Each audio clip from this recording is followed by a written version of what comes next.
Greece lived under Ottoman rule for nearly 4 centuries. Following the fall of Constantinople in 1453, Ottoman influence gradually extended to most Greek lands, from the Aegean Islands to the Peloponnese, Macedonia, Thessaly, and even Epirus. Ottoman occupation was not merely a political or military control, it profoundly altered social, economic, and religious structures. Although the Ottomans seldom forced Greeks to convert to Islam, they imposed a religiously discriminatory system. Orthodox Christians were designated dhimmis, required to pay the jizya tax and submit to laws that limited their participation in public life. The Orthodox Church played a central role in preserving Greek identity. The Ottomans permitted the ecumenical patriarchate in Constantinople to oversee the Orthodox flock, making the patriarch both a civil and religious leader. Though at times the Church became an instrument of Ottoman authority, it also safeguarded the Greek language, culture, and history, especially through its schools and monasteries. In remote mountainous regions, less directly controlled by the Ottomans, some Greeks maintained a degree of autonomy. Irregular guerrilla fighters known as klepts rebelled against Ottoman rule and became symbols of heroism in folk legends. Conversely, armed bands called armatoloi were sometimes contracted by the Ottomans to maintain regional order, though some later allied with the insurgents. By the 18th century, a Greek cultural and commercial revival was taking shape, fueled by Mediterranean trade and the emergence of a class of Greek merchants and intellectuals in diaspora communities, particularly in cities of the Russian Empire, the Danubian principalities, and the Austrian Empire.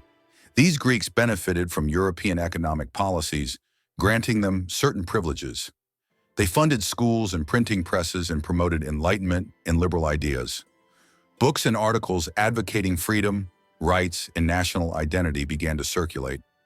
The rediscovery of classical Greek heritage emerged as a reclaimable legacy rather than a forgotten relic. The French Revolution at the century's end deeply influenced the Greek elite, providing a practical model for overthrowing absolute monarchies and rejecting authoritarian regimes. It inspired many in the Greek diaspora.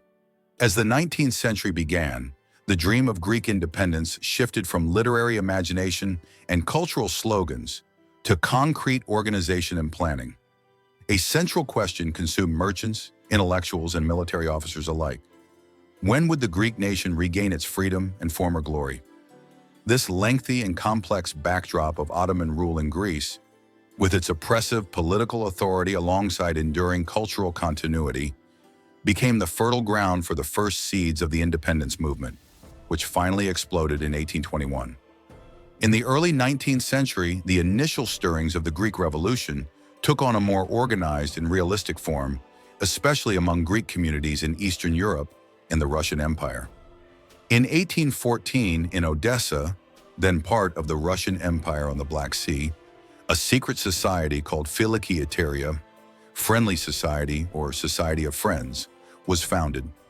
Its three founders, Nikolaos Skoufas, Athanasios Sokolov, and Emmanuel Xanthos, were enlightened merchants inspired by Masonic and revolutionary associations in Europe, particularly after the French Revolution. Philokiateria believed that Greek liberation from Ottoman rule could only be achieved through a popular, armed uprising, prepared in secrecy and launched at an opportune moment, when the Ottomans were distracted by external conflicts and backed by support from Christian powers, especially Russia.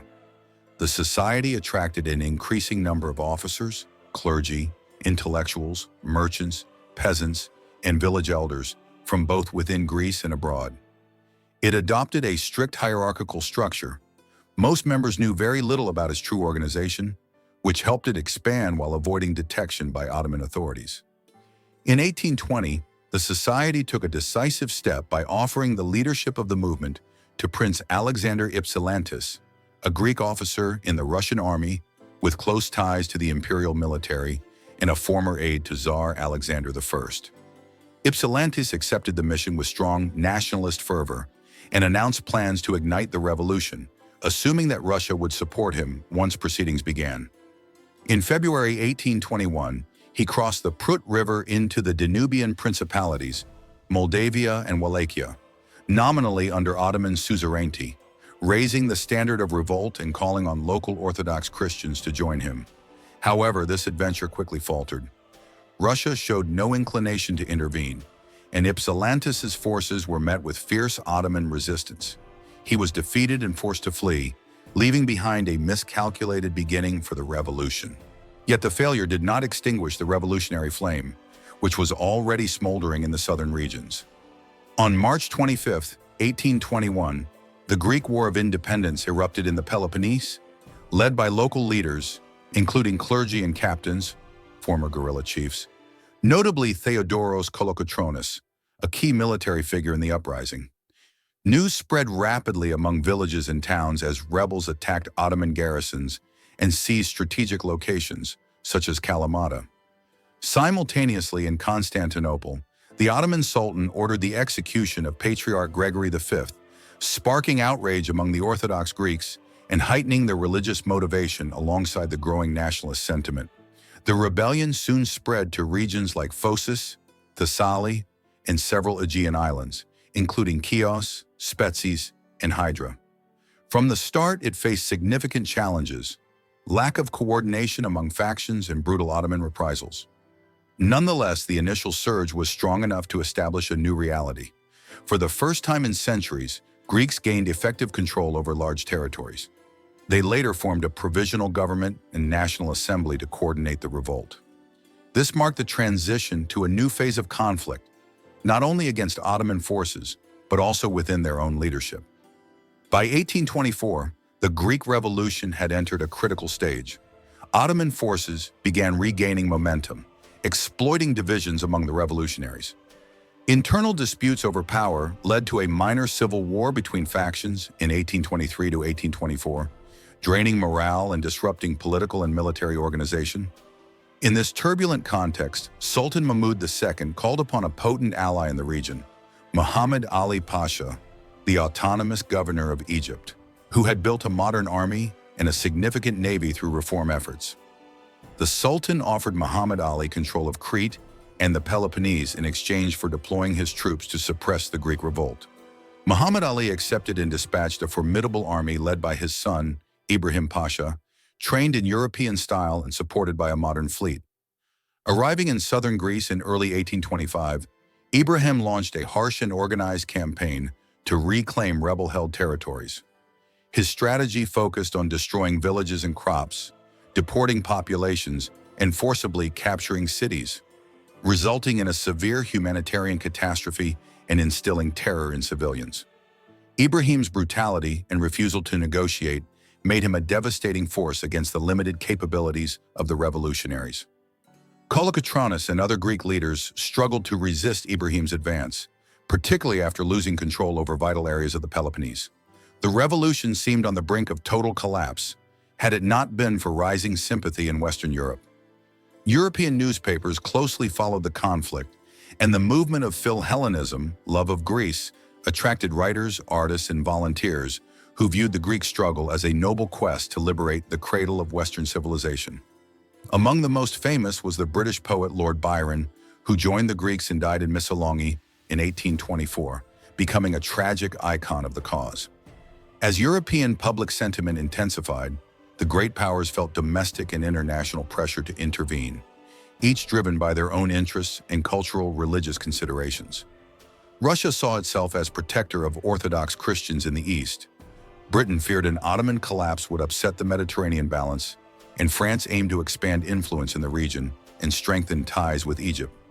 Despite the complexity of these motivations, Britain, France, and Russia agreed to mediate between the Ottomans and the revolutionaries and enforce a ceasefire that would grant Greece autonomous governance. The Ottomans refused mediation, and Ibrahim Pasha continued his campaign.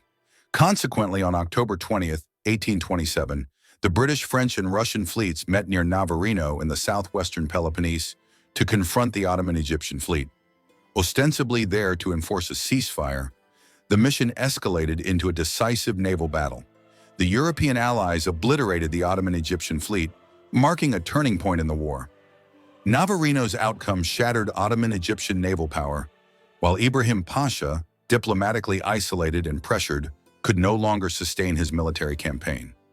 Russia used this victory to launch a Russo-Ottoman War in 1828, which ended with the Treaty of Adrianople 1829, compelling the Ottomans to accept the Greek revolutionaries' territorial gains. Following Navarino, European involvement deepened. French troops expelled Ibrahim's forces from the Peloponnese, while Britain and Russia negotiated a political settlement. In 1830, the London Conference convened, culminating in the London Protocol, which officially recognized Greek independence, though initially within restricted borders, covering only the Peloponnese, parts of central Greece, and certain islands. Macedonia and Thessaly remained under Ottoman rule, awaiting future changes. Choosing a foreign monarch, the great powers installed Prince Otto of Bavaria, a young Lutheran of the Wittelsbach dynasty. He arrived in Greece in 1832 with a German entourage, unfamiliar with the Greek language and customs, generating suspicion and resentment, but representing the formal birth of the modern Greek state under European guidance. Though the new monarchy had a Western orientation, its founding carried deep historical significance. The rebirth of a Greek state for the first time since Byzantium, under a national identity and liberated from Ottoman dominance. Independence was achieved through a multitude of forces: internal armed resistance, international support, cultural awakening, European outrage at atrocities, profound Greek national consciousness, and evolving geopolitical dynamics. The Greek Revolution left far-reaching legacies across East and West. In Europe, it was a living example that oppressed peoples could topple empires and helped revitalize nationalist movements throughout the Balkans. Within the Ottoman Empire, it exposed the regime's fragility and need for reform, and highlighted tensions between imperial center and Christian subjects, between Islamic authority and non-Muslim populations, and between administrative stagnation and popular aspirations. In Greek collective memory, the revolution became the cornerstone of national identity, imbued with themes of heroism, sacrifice, and martyrdom. It enshrined figures from Kolokotronis to Papaflessis and places from Missolonghi to Navarino, along with Lord Byron and Orthodox martyrs. It was more than political independence. It was the rebirth of a nation seeking its place after centuries of darkness, inspiring others in the Balkans and the Middle East to follow its path.